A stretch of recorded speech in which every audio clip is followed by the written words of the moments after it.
Comedy classics are often praised for their sharp writing and impeccable timing, but what if the moments that made us laugh the hardest were never meant to happen at all? What if the magic wasn't planned, rehearsed, or polished, but stumbled into existence through accidents, mistakes, and pure chaos? That's exactly what happened with Young Frankenstein. Shot in black and white, as a loving parody of classic horror films, it became something far greater than anyone expected. Behind the carefully crafted jokes and iconic performances lies a hidden history of bloopers, slip-ups, and improvisations that somehow made the movie even funnier. Props vanished, wigs slipped, actors broke character, and laughter took over entire scenes. And somewhere among all that chaos, one unedited photo was captured. A moment so genuine, so uncontrollably funny, that it still fascinates fans decades later. So, how did mistakes turn into comedy gold?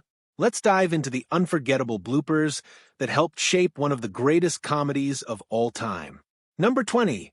The iconic bag scene blooper. One of the most beloved moments in Young Frankenstein begins as simply as possible. An arrival at the castle. Dr. Frederick Frankenstein politely asks Igor to help with the luggage. Straightforward, harmless, nothing that should derail a scene. But Marty Feldman had other plans.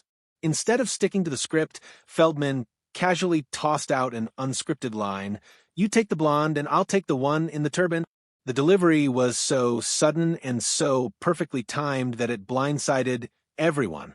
Terry Garr nearly lost it on the spot, while Gene Wilder visibly struggled to keep his composure.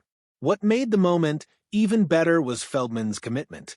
Take after take, he kept sneaking the line back in, sometimes changing the rhythm, sometimes altering the emphasis, ensuring the cast never quite adjusted. Each time, Wilder's barely contained laughter made the moment even funnier. Mel Brooks recognized lightning when he saw it. Instead of cutting the scene, he preserved it. What started as a playful improvisation became one of the most quoted moments in the entire film, proving that sometimes the best comedy comes from ignoring the script altogether. Number 19. The hump that wouldn't stay put. Igor's hump is one of those visual gags that feels too perfect to be accidental, but that's exactly what it was. Early during filming, Marty Feldman decided to quietly move Igor's hump from one shoulder to the other between takes, just to see if anyone noticed. At first, nobody did, but eventually Gene Wilder caught on. And once he did, keeping a straight face became nearly impossible. Feldman continued the prank throughout filming, switching the hump's position whenever the camera rolled.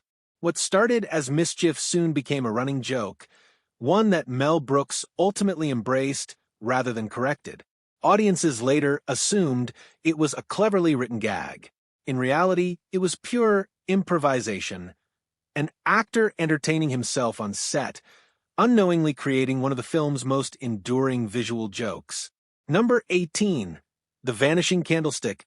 Sometimes comedy isn't born from performance, it sneaks in through editing mistakes.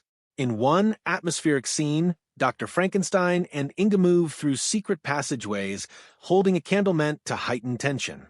But attentive viewers notice something strange. The candlestick suddenly disappears between shots. This wasn't intentional. It was simple continuity chaos. Props misplaced, shots edited together too quickly. But instead of ruining the illusion, the error fits perfectly into the parody. The sudden disappearance feels like a wink at the very horror films Young Frankenstein is spoofing. Rather than reshooting, the mistake was left untouched, accidentally reinforcing the film's playful tone. It became one of those details fans love pointing out, not because it's sloppy, but because it somehow works. Number 17, sedative. Few lines in the film are as iconic as Igor's bizarre pronunciation of sedative. What many fans don't realize is that the line was never supposed to sound that way. In the heat of filming, Marty Feldman twisted the word into sedative, wide-eyed, confused, and utterly ridiculous. Gene Wilder was caught completely off guard. His reaction, barely suppressed laughter behind a stern expression, was entirely real. Instead of calling for another take, Mel Brooks let it roll. The authenticity of the moment made it unforgettable.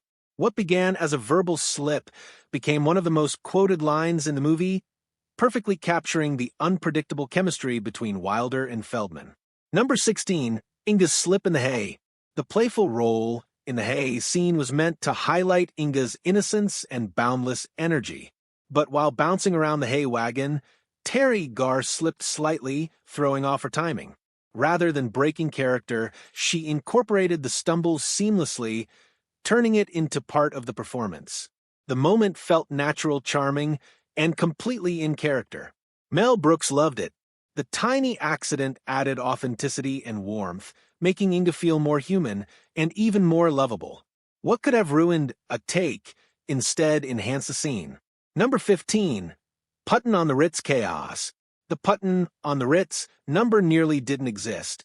Mel Brooks initially thought the idea was too absurd, but Gene Wilder insisted. Once filming began, chaos took over. Peter Boyle struggled with timing, growled lines at the wrong moments, and unintentionally cracked up the cast. Wilder repeatedly failed to keep a straight face as Boyle belted out lyrics in a booming, off-key voice. The set dissolved into laughter again and again, stretching production far longer than planned. But that disorder is exactly what made the scene legendary. What nearly got cut became one of the most iconic moments in comedy history. Number 14, the door that wouldn't close. Sometimes the set itself joins the comedy. During a laboratory scene, a heavy wooden door jammed halfway as Gene Wilder attempted to close it. Instead of stopping, Wilder leaned into the mishap, expressing exaggerated frustration without breaking character. The malfunction felt intentional, as if even the environment was conspiring against Frankenstein. Mel Brooks loved how naturally the error blended into the humor and kept the take. Number 13, Follow Me, Please. In a scene meant to be serious, Marty Feldman casually added an unscripted line, Follow me, please. Delivered with an exaggerated bow, it caught everyone off guard. Gene Wilder's twitching lips betray his internal battle to stay composed. Brooks let the camera roll, capturing another spontaneous gem that added depth to Igor's unpredictable personality. Number 12, the horse sound effect. Every time Frau Blücher's name is spoken, horses scream in terror. It's one of the film's most memorable gags, and it began as a sound mistake. A mistimed sound cue triggered the horse neigh early, causing immediate laughter on set. Instead of discarding it, Mel Brooks expanded the gag, making it louder and more frequent. What started as an error evolved into one of the film's greatest running jokes. Number 11, the speed of light question. In the middle of chaos, Elizabeth asks Frederick an oddly intellectual question. Exactly how fast is the speed of light? As Wilder delivers the scientific answer, Feldman creates background mayhem, testing Wilder's ability to stay in character. The tension between seriousness and absurdity gives the scene its charm, and Brooks kept it precisely because it felt real. Number 10, the slipping wig. During the intense operating table scene, Peter Boyle's monster wig began to slide under the hot lights. Wilder and Garr noticed mid-shot and nearly lost it. Boyle continued without pause, turning the potential disaster into accidental comedy. Brooks loved the imperfection and kept it in the final cut. Number 9, the spontaneous howl. In an otherwise eerie moment, Marty Feldman suddenly let out a dramatic wolf howl, completely unscripted. The tension shattered instantly. Laughter erupted, forcing retakes. Brooks encouraged Feldman to keep improvising, understanding that unpredictability was the film's secret weapon. Number 8, Elizabeth's wig incident. Madeline Kahn's elaborate wig began sliding during a melodramatic scene. Instead of stopping, she exaggerated her movements, turning the malfunction into part of Elizabeth's flamboyant personality. The result was comedic perfection born from a near disaster. Number 7, the coffee cup continuity error. A coffee cup appears, disappears, and switches hands between cuts. Rather than fix it, the error was left intact, fitting perfectly with the film's parody of sloppy horror classics. Number 6, the monster's dinner scene. Peter Boyle accidentally knocked over a prop during the dinner scene. Gene Wilder improvised a line to cover it, turning the mishap into character-driven comedy. Number 5, the stubborn fake leg. A prop leg refused to budge during a grave-robbing scene.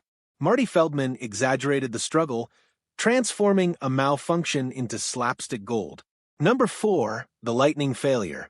Instead of dramatic sparks, the lightning rig fizzled weakly. The anticlimax sent the cast into laughter, and Brooks later leaned into the failed science humor. Number 3, the shaking elevator. The laboratory elevator began wobbling unexpectedly. Terry Garr's real scream added authenticity, while Wilder and Feldman stayed in character. Number 2, uncontrollable laughing fits. Behind the scenes, laughter constantly derailed filming. Brooks and Wilder admitted scenes often took twice as long due to nonstop breaking.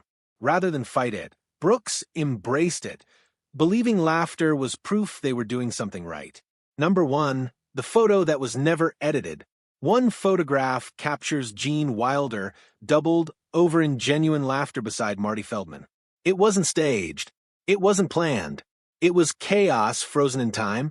That image perfectly represents Young Frankenstein, a film built not just on jokes, but on joy, spontaneity, and accidents that became art.